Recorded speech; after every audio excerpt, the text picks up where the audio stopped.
Yes, good afternoon, students. So web designing తో భాగంగా ఈ వెబ్ టెక్నాలజీస్ అయినటువంటి ఈ కోర్ టెక్నాలజీ అయితే ఉన్నాయో HTML, CSS and Java script, ఈ 3 టెక్నాలజీస్ గురించి మనం ఈ కోర్సులో నేర్చుకోబోతున్నాం. కాకపోతే ఇక్కడ HTML అండ్ CSS కంప్లీట్ గా ఉంటుంది. జావా స్క్రిప్ట్ అనేది ఓన్లీ ఫ్యూ డేస్ మాత్రమే, జస్ట్ ఇంట్రడక్షన్ మాత్రమే ఉంటుంది. జావా స్క్రిప్ట్ కొంచెమే ఉంటుంది. ఓకే, ఈ కోర్సులో HTML అండ్ CSS వచ్చేసి పూర్తిగా మనకు ఉపయోగపడుతుంది. ఓకే, ఈ 3 కోర్ టెక్నాలజీస్ వెబ్ టెక్నాలజీస్ లో వెబ్ డిజైనింగ్ లో మనకు మెయిన్ గా HTML and CSS and JavaScript ఉపయోగపడుతుంది.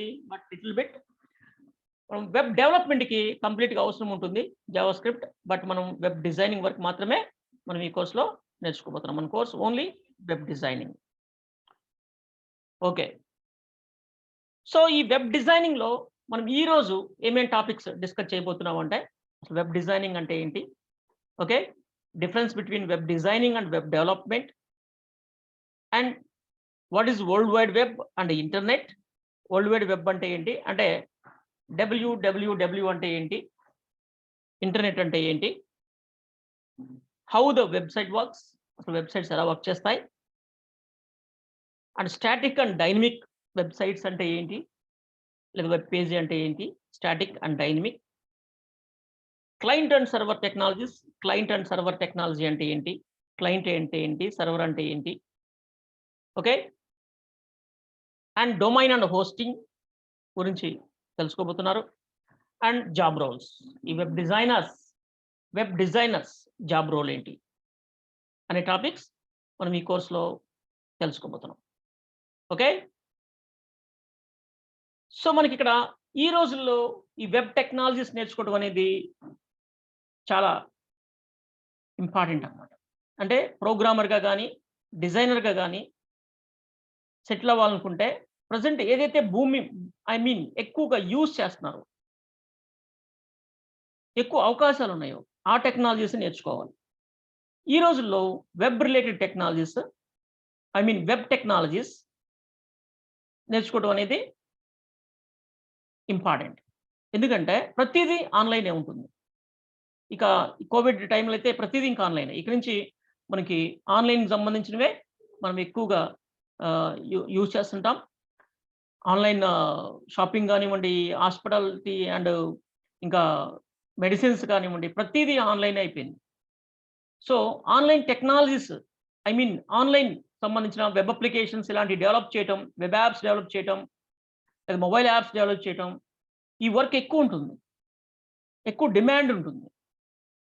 ఓకే, అఫ్ కోర్స్ దీంట్లో ఇంకా అడ్వాన్స్డ్ ఇంకా సెక్యూరిటీస్, అలాంటి సైబర్ సెక్యూరిటీ ఇలాంటివన్నీ కూడా మనకి కమింగ్ టెక్నాలజీస్, అంటే future technologies, present and future technologies, ఫ్యూచర్లో డిమాండ్ ఉండే ఫీల్డ్స్. అందుకే మనం నేర్చుకోవాలి కంపల్సరీగా. సో ఎవరు ఏ నార్మల్ వెబ్ అప్లికేషన్, వెబ్సైట్ తయారు చేయాలి అన్నా, ఒక వెబ్ అప్లికేషన్ తయారు చేయాలి అన్నా సరే కంపల్సరీగా మన ఈ కోర్స్ HTML అండ్ CSS అనేవి వెరీ వెరీ ఇంపార్టెంట్. ఇవి బేసిక్ టెక్నాలజీస్ అనమాట. ఇవి కంపల్సరీగా ఉపయోగించాలి.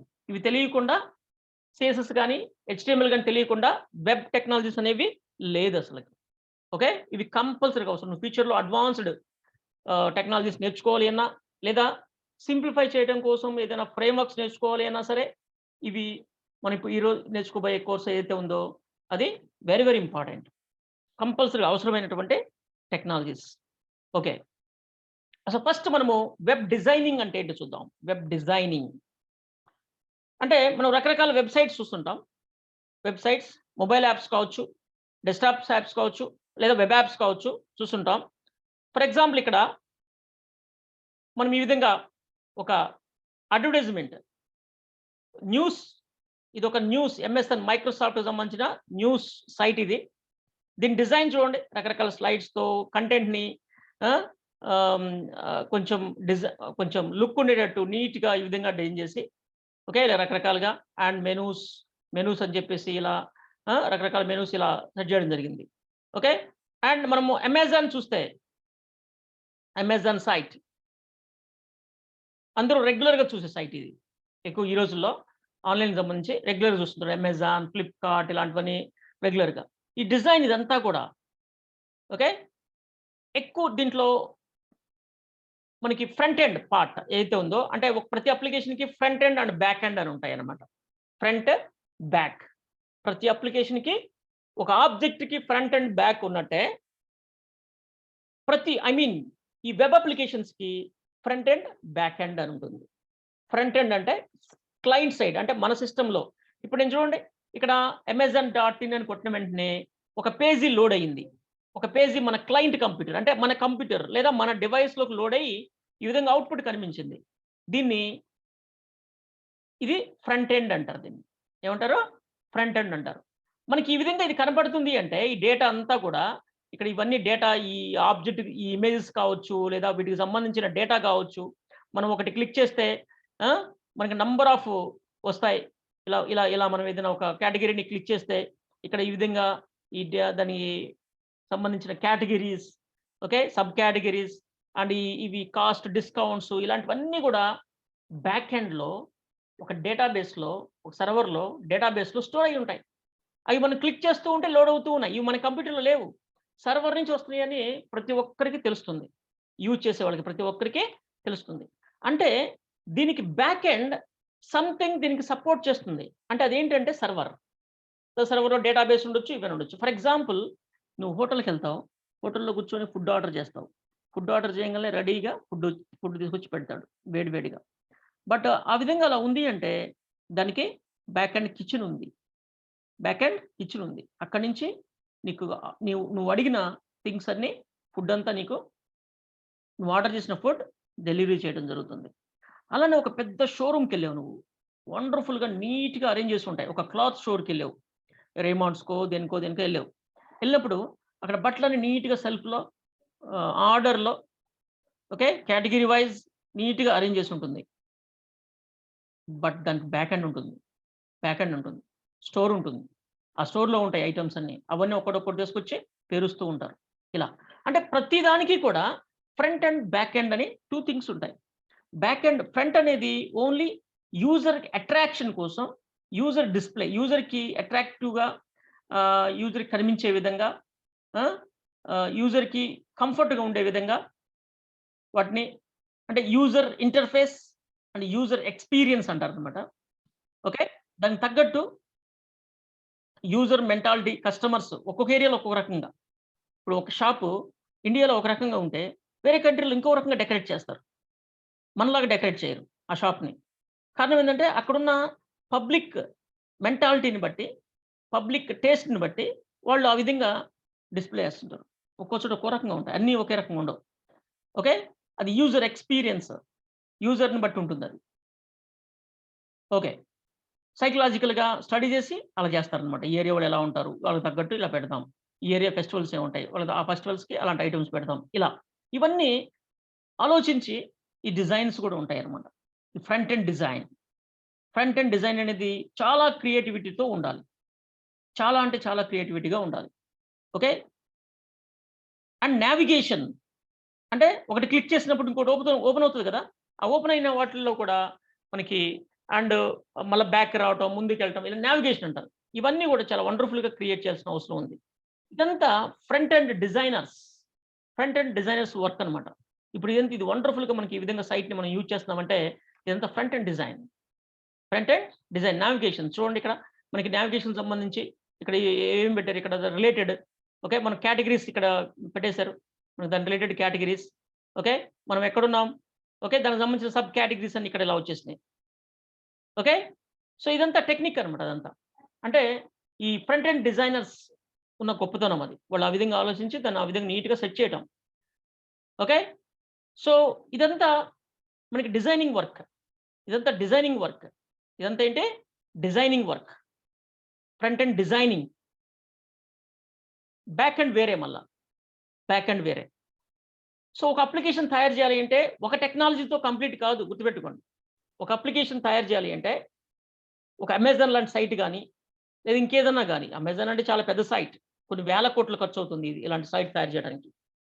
ఇన్‌ఫ్రాస్ట్రక్చర్ ఇదంతా అరేంజ్ చేసుకోవడం కోసం సర్వర్స్ కానీ ఇవన్నీ గూడా. అలా కాకుండా సింపుల్‌గా మనం ఏదైనా ఒక సైట్ తయారు చేయాలి అన్నా, ఒక టెక్నాలజీతో అవ్వదు. Okay. Front and back technologies ఉంటాయి. Front end technologies and back end technologies కొన్ని ఉంటాయి. ఇవన్నీ కలిస్తేనే ఒక అప్లికేషన్ తయారవుతుందన్నమాట. సో, మనం ఈరోజు నేర్చుకుంటుంది only front end. Only front end that to designing part. Front end designing part. ఒక వెబ్‌సైట్ ఎలా డిజైన్ చేస్తారు? ఇలాంటి వెబ్‌సైట్‌ని ఎలా తయారు చేస్తారు? అనేది మనం నేర్చుకోబోతున్నాం. ఓకే. సో, ఇలా ఇవన్నీ అంటే లేఔట్ డిజైన్ అంటే ఏ కంటెంట్ ఎక్కడుండాలి? ఏ కంటెంట్ ఎక్కడుండాలి? And colour selections, colour matching, colour selections okay. And font and font size, images, image set చేసుకోవటం. సో, ఇవన్నీ గూడా డిజైనర్స్ వర్క్ అనమాట. Designers role. డిజైనర్స్ రోల్ ఇవన్నీ. ఓకే. సో, మొబైల్‌కి అయితే ఈ విధంగా లేఔట్ ఎలా ఉండాలి? కంప్యూటర్‌లకైతే ఎలా ఉండాలి? టాబ్లెట్‌లకైతే ఎలా ఉండాలి డిజైన్ అనేది సెట్ చేయటం మన రెస్పాన్సిబిలిటీ. ఓకే. సో, నెక్స్ట్ అది మనకి వెబ్ డిజైనర్స్ వర్క్ అనమాట. అలా ఆ విధంగా వెబ్ డిజైనర్స్ వర్క్ చేయాల్సుంటుంది. అండ్ ఫస్ట్ కస్టమర్ టేస్ట్‌ని బట్టి ఫ్రంట్ ఎండ్ డిజైన్ ఉండాలి. అండ్ కస్టమర్స్‌కి ఈజీగా ఉండేటట్టు నావిగేషన్ ఉండాలి. నావిగేషన్ అంటే ఒక పేజ్ నుంచి ఇంకో పేజ్‌కి మూవ్‌మెంట్. అండ్ కస్ట్ ఐ మీన్ చూడటానికి లుక్ ఉండేటువంటి కలర్ సెలక్షన్స్ గాని, ఫాంట్ సెలక్షన్స్, ఫాంట్ సైజ్ అలాంటివన్నీ ఉండాలి. ఓకే. అండ్ ఇంకా మనకి కంటెంట్ అనేది ఎక్కువ కంటెంట్ స్క్రీన్ మీద అప్పీర్ అయ్యే విధంగా చూడాలి. Content means different content. ఒకదాన్నే పేరాలు పెట్టడం గాదు. ఓకే. సింపుల్‌గా కంటెంట్‌ని అంటే ఒక పేజ్‌లో స్క్రీన్ మీద ఆ సైట్‌కి సంబంధించిన మొత్తం కంటెంట్ దానికి సంబంధించిన డిస్క్రిప్షన్ డిస్‌ప్లే అయ్యే విధంగా డిజైన్ చేయాలి. సో, ఇది వెబ్ డిజైనర్స్ రోల్. ఇవన్నీ నేను మీకు స్టెప్ బై స్టెప్ నేర్పిస్తాను. ఓకే. ఓకే. వండర్‌ఫుల్‌గా సైట్ డిజైనింగ్ నేను నేర్పిస్తాను. బట్ నేను ఎవ్రీ డే నేను చెప్పినట్టు ప్రాక్టీస్ చేసిన స్క్రీన్ షాట్స్ పెట్టాలి. ఓకే. గుడ్. ఇక్కడ మనకి ఇంటర్నెట్ అనేది మనం డైలీ ప్రతి ఒక్కరు యూజ్ చేసేదే. ఇంటర్నెట్. ఫోన్‌లో ఇంటర్నెట్ ఉంటుంది. కంప్యూటర్‌లో ఇంటర్నెట్ ఉంటుంది. ఆఫ్‌కోర్స్ టీవీల్లో ఇంటర్నెట్ ఉంటుంది. ప్రెజెంట్ టీవీస్ కూడా ఇంటర్నెట్ టీవీసే ఆల్‌మోస్ట్. అసలు ఏంటి వాట్ ఈస్ ఇంటర్నెట్? ఇంటర్నెట్ అనేది ఇంటర్నెట్ గురించి చెప్పాలి అంటే ఫస్ట్ నెట్వర్క్ గురించి చెప్పాలి. నెట్వర్క్ అంటే ఏంటి? కొన్ని కంప్యూటర్స్‌ని సింపుల్‌గా మీకు అర్థమయ్యేట్టు చెప్తున్నాను. బుక్ డెఫినిషన్స్ కాదు నేను చెప్తుంది. సింపుల్‌గా మీకు అర్థమయ్యేటట్టు. మీకు అర్థమయ్యేటట్టు చెప్తే నెట్వర్క్ అంటే ఏంటో తెలిస్తే ఏదైనా ఒక కాన్సెప్ట్ మీకు అర్థమైతే డెఫినిషన్ అనేది డెఫినిషన్స్ అంటే ఎక్కడి నుంచి వస్తాయి? ఎవరో ఒకరి నుంచి వస్తాయి కదా! ఆ కాన్సెప్ట్ అర్థం చేసుకుంటే చాలు. బుక్స్‌లో ఉన్న డెఫినిషన్స్‌తో నేను బట్టి పట్టాల్సిన అవసరం లేదు. ఓకే. ఇక్కడ అసలకి ఇంటర్నెట్ గురించి తెలుసుకోవాలి అంటే నెట్వర్క్ గురించి తెలుసుకోవాలి. నెట్వర్క్ అంటే ఏంటి? ఇప్పుడు కంప్యూటర్ నెట్వర్క్ గురించి మాట్లాడుకుందాం. నెట్వర్క్ అంటే చాలా రకాల నెట్వర్క్‌లున్నాయి. ఈ కంప్యూటర్ నెట్వర్క్ అంటే ఏంటి? కొన్ని కంప్యూటర్స్‌ని ఒకదానికొకటి అనుసంధానిస్తే అంటే కనెక్ట్ చేసి వాటి మధ్య డేటాని షేర్ చేసుకోగలిగితే దాన్నే నెట్వర్క్ అంటారు. ఓకే. అంటే కేబుల్స్ ఒకదానికొకటి కనెక్టివిటీ ఉండాలి. అది వైర్ గావచ్చు, వైర్‌లెస్ కావచ్చు. వైర్ గావచ్చు, వైర్‌లెస్ కావచ్చు. వైర్‌లెస్‌తో కూడా మనం వైఫైతో కూడా కనెక్ట్ అవ్వచ్చు కంప్యూటర్స్. కంప్యూటర్‌కి కంప్యూటర్ మధ్య కనెక్ట్ చేసుకొని వాటి మధ్య ఇన్ఫర్మేషన్‌ని షేర్ చేసుకుంటే దాన్ని నెట్వర్క్ అంటారు. ఓకే. బాగుంది. ఇప్పుడు ఇంటర్నెట్ అంటే ఏంటి? ఇంటర్నెట్ కూడా ఒక నెట్వర్కే. కాకపోతే అది వరల్డ్ వైడ్ స్ప్రెడ్ అయ్యి ఉంటుంది. ఇప్పుడు మన నెట్వర్క్ అనుకోండి ఒక రూమ్‌లో ఉంటుంది. లేదా ఒక ఆఫీస్‌లో పెట్టుకుంటాం మన నెట్వర్క్. మనం ఆహ్, మన ఇంట్లో ఉన్న వాళ్ళు మన సిస్టమ్స్ మధ్య కమ్యూనికేషన్ లేదా మన ఆఫీస్‌లో మన స్టాఫ్ ఐ మీన్ మన కొలీగ్స్ కంప్యూటర్స్ మధ్య కమ్యూనికేషన్ కోసం మనం అలా నెట్వర్క్ చేసుకుంటాం. కానీ ఇంటర్నెట్ అనేది ఏంటంటే వరల్డ్ వైడ్ స్ప్రెడ్ అయ్యి ఉంటదిది. ప్రపంచవ్యాప్తంగా స్ప్రెడ్ అయ్యి ఉంటాయి. ఓకే. సో, ఇక్కడ ఇంకో విషయం ఏంటంటే మన కంప్యూటర్ ఇంటర్నెట్‌కి కనెక్ట్ అయింది గదా! కనెక్ట్ అవుతుంది గదా! మన కంప్యూటర్ ఇంటర్నెట్‌లో ఉన్నట్టు కాదు గుర్తుపెట్టుకోండి. మన కంప్యూటర్ కాదు. సో, వరల్డ్ వైడ్ స్ప్రెడ్ అయ్యున్న ఈ నెట్వర్క్‌లో అన్ని సర్వర్సే ఉంటాయి గుర్తుపెట్టుకోండి. అన్ని సర్వర్సే ఉంటాయి. సర్వర్ అంటే ఏంటి ఇక్కడ? What is server? అది ఒక కంప్యూటరే. సర్వర్ అనేది సర్వర్ అనేది కూడా ఒక కంప్యూటరే. ఇప్పుడు హోటల్‌కెళ్తాం. హోటల్‌లో సర్వర్ ఉంటాడు. అండ్ కస్టమరు ఉంటాడు. ఓకే. ఇద్దరు మనుషులే. ఇద్దరు మనుషులే. ఏంటి డిఫరెన్స్ ఏంటి? మనం సర్వర్‌ని అతన్నేదైనా అడిగితే, అతను మనకి అతని దగ్గరున్నయి సర్వ్ చేస్తాడు. మనం అడిగిన రిసోర్సెస్‌ని అతను అందిస్తాడు. అందుకే అతను సర్వర్ అన్నాం. ఇక్కడ కూడా సర్వర్ అనేది కూడా కంప్యూటరే. మన కంప్యూటర్ ఎలా వాడుతున్నామో సర్వర్ కూడా ఒక కంప్యూటరే. దాని దగ్గర కొన్ని రిసోర్సెస్ ఉంటాయి. అంటే ఐ మీన్ సమ్ డేటా కావచ్చు. ఓకే. డేటానే. డేటా ఉంటుంది లేదా అప్లికేషన్స్ ఉండొచ్చు. అంటే డేటా అంటే చాలా రకరకాల రూపంలో ఉంటుంది గదా! అది. మెయిల్స్ ఉండొచ్చు. Mail server.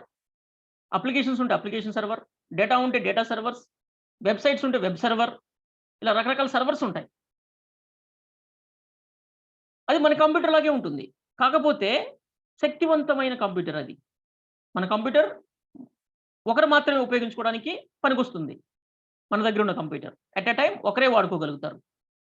బట్ సర్వర్స్ ఏందంటే ఎక్కువ మంది పనులు చేసి పెడుతుంది. ఓకే. ఇప్పుడు గూగుల్ సర్వర్ ఉంది.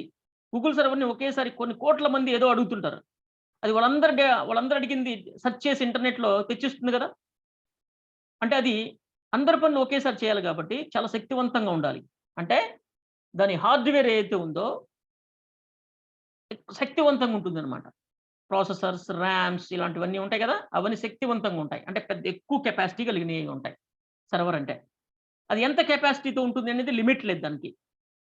వాళ్ళకున్న కస్టమర్స్‌ని బట్టి. వాళ్ళకున్న కస్టమర్స్‌ని బట్టి. ఓకే. ఇప్పుడు ఒక హోటల్ ఉంది. ఒక హోటల్‌లో ఒకడే సర్వర్ ఉంటాడు. చిన్న హోటల్. ఇంకొంచెం పెద్ద హోటల్ అయితే ఇద్దరు, ముగ్గురు సర్వర్స్ ఉంటారు. ఇంకొంచెం పెద్ద హోటల్ అయితే 100 మంది ఉంటారు. కొంచెం పెద్ద హోటల్ అయితే 1,00,000 మంది సర్వర్‌లు ఉంటారు. అలా. అంటే వాళ్ళ బిజినెస్‌ని బట్టి సర్వర్స్ ఉంటారు గదా! అలానే ఇక్కడ ఆ సర్వర్‌కి కనెక్ట్ అయ్యే క్లయింట్స్ ఎవరైతే ఉంటారో వాళ్ళని బట్టి ఆ సర్వర్ కెపాసిటీని పెంచుతారు. నంబర్ ఆఫ్ సర్వర్‌లు బెటర్ గాని సర్వర్ కెపాసిటీని పెంచుతారు. అవసరమైతే సర్వర్‌లు కూడా పెడతారు. అవసరమైతే జోన్స్ వైడ్ డివైడ్ చేసి జోన్‌కొక సర్వర్‌ని పెట్టేస్తారనమాట. అట్లా. సో, ఆ సర్వర్‌లో మొత్తం ఇన్ఫర్మేషన్ ఉంటుంది. ఫర్ ఎగ్జాంపుల్ నువ్వు బైరెట్.ఓఆర్‌జీ అని ఇంటర్నెట్‌లో కొట్టావు. ఇంటర్నెట్‌కి కనెక్ట్ అయ్యి. ఓకే. అప్పుడు ఆ సైట్ ఐ మీన్ ఆ సర్వర్ నుంచి సంథింగ్ ఒక పేజ్ నీకు లోడ్ అవుతుంది. అది ఎక్కడి నుంచి లోడ్ అవుతుంది? ఏదో ఒక కంప్యూటర్ నుంచి. ఆ కంప్యూటరే సర్వర్. ఆ కంప్యూటరే సర్వర్.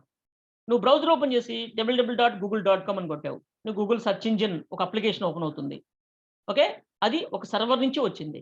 ఆ సర్వర్‌ని అడిగావు నువ్వు. ఆ సర్వర్ నీకు రిప్లై పంపించింది. ఆ పేజ్‌ని పంపించింది. ఆ పేజ్ నుంచి నువ్వు ఇంకా చాలా రిక్వెస్ట్‌లు పంపిస్తుంటావు. చాలా రిక్వెస్ట్‌లు పంపిస్తుంటావు.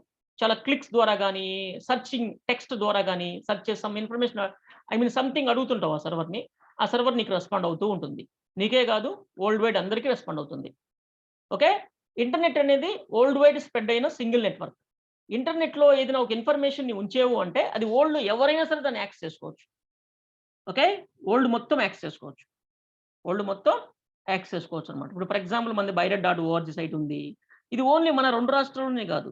అమెరికా నుంచి కూడా దాన్ని యాక్సెస్ చేయొచ్చు. ఎందుకంటే ఇంటర్నెట్ అనేది వరల్డ్ వైడ్ స్ప్రెడ్ అయ్యున్న ఒక నెట్వర్క్. ఓకే. సింగిల్ నెట్వర్క్ అనమాట. అది మొత్తం సింగిల్ నెట్వర్క్. ఆఫ్‌కోర్స్ దాంట్లో చిన్న చిన్న సబ్‌నెట్స్ ఉంటాయి. అది వేరే విషయం. కాకపోతే గవర్నమెంట్సు కొన్ని వెబ్‌సైట్స్‌ని లేదా ఇప్పుడు ఫర్ ఎగ్జాంపుల్ ఫేస్‌బుక్‌ని మన ఇండియాలో బ్యాన్ చేసేద్దాం అనుకున్నారనుకో. ఇంటర్నెట్ సర్వర్స్‌లో మన ఇండియన్ ఇంటర్నెట్ సర్వర్స్‌లో దాన్ని బ్యాన్ చేసేస్తారు. ఇక మన ఇండియాలో ఫేస్‌బుక్ అనేది రాదు.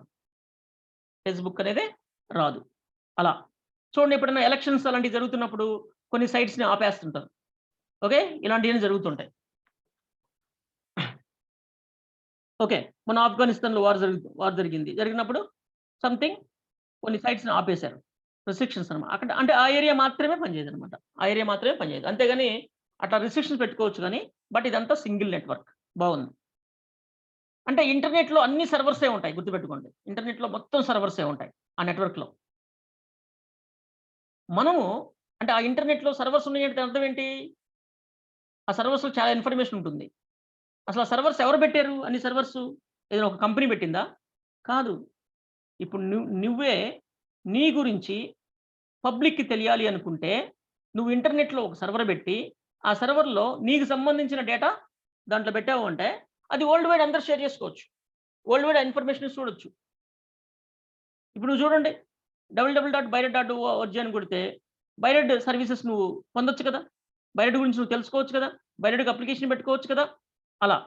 నువ్వు కూడా ఒక వెబ్‌సైట్ పెట్టి, నువ్వు కూడా ఒక వెబ్‌సైట్ అంటే ఒక వెబ్ పేజీ, ఈ పేజీ ఒకటి తయారు చేసుకొని, లేదా ఒక 10 పేజీలు తయారు చేసుకొని, వాటిని ఇంటర్నెట్‌లో ఒక సర్వర్ పెట్టి, ఆ సర్వర్‌లో గనక ఈ పేజీలన్నిటిని ఉంచేవు అంటే, ఓకే.